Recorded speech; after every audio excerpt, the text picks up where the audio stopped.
રાંદેર વિસ્તારમાંથી ઈ સિગારેટ અને health warning વગરની વિદેશી સિગારેટનું ગોડાઉન ઝડપી પાડી 36,58,000ની મત્તાના મુદ્દામાલને કબજે કરતી સુરત શહેરની સૂચિ. પોલીસ કમિશનર અનુપમસિંહ ગેહલોત સુરતના નાર્કોટિક્સ ડ્રગ્સની બદીને નેસ્ત નાબૂદ કરવા માટે શહેર વિસ્તારમાં આવેલ પાનના ગલ્લા અને ટોબેકો પ્રોડક્ટ્સના હોલસેલ વિક્રેતાઓ દ્વારા ઈ સિગારેટ, હેલ્થ વોર્નિંગ વિનાની સિગારેટ અને ઈ હુક્કાનું વેચાણ કરવામાં આવી રહ્યું છે, જેનાથી આવા રિટેલર અને હોલસેલ વેચાણ કરતા વિક્રેતા દુકાનદારોને શોધી કાઢી તેમના વિરુદ્ધ કડકમાં કડક કાર્યવાહી કરવા સૂચના આપી છે. અનુસાર સંયુક્ત પોલીસ કમિશનર રાઘવેન્દ્ર વસ્ત ક્રાઇમ, નાયબ પોલીસ કમિશનર રાજદીપસિંહ નકુમ એસઓજીના માર્ગદર્શન મુજબ એસઓજી પોલીસ ઇન્સ્પેક્ટરની સૂચના મુજબ કામગીરી કરવામાં આવી છે.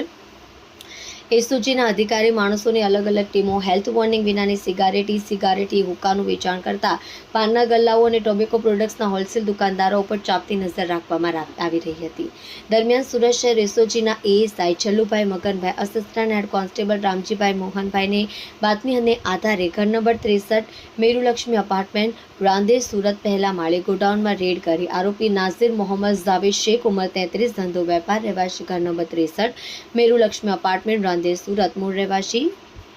ઉત્તર પ્રદેશ વાળાને ઝડપી પાડી તેના ગોડાઉનમાંથી ગેરકાયદેસર રીતે વેચાણ કરવા માટે રાખેલ અલગ અલગ ઈ સિગારેટ, ફાઈબર, ઈટી 6000 રફલ, ફ્લેબર,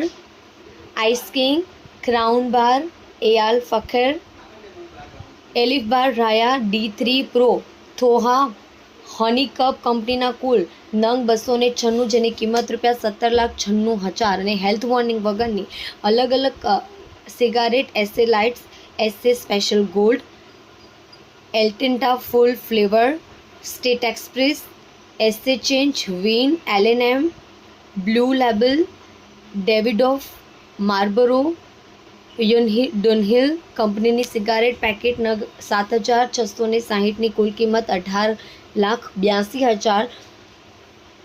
ગણી શકાય. ઉપરોક્ત ઈ સિગારેટ અને વિદેશી સિગારેટ કુલ 8,256, જેની કુલ કિંમત 36,58,000ની મત્તાનો મુદ્દામાલ કબજે કરી મશ્કૂર ઇસમ વિરુદ્ધમાં રાંદેર પોલીસ સ્ટેશન ખાતે the prohibition of electronic cigarette production, manufacturer, import, export, transport, sale, distribution, storage and advertisement act 2019ની કલમ 4, 5, 7, 8 મુજબ, કલમ the cigarette and other tobacco products act 2003ની કલમ 7, 8, 9 અને 20 મુજબનો ગુનો રજીસ્ટર કરેલ છે.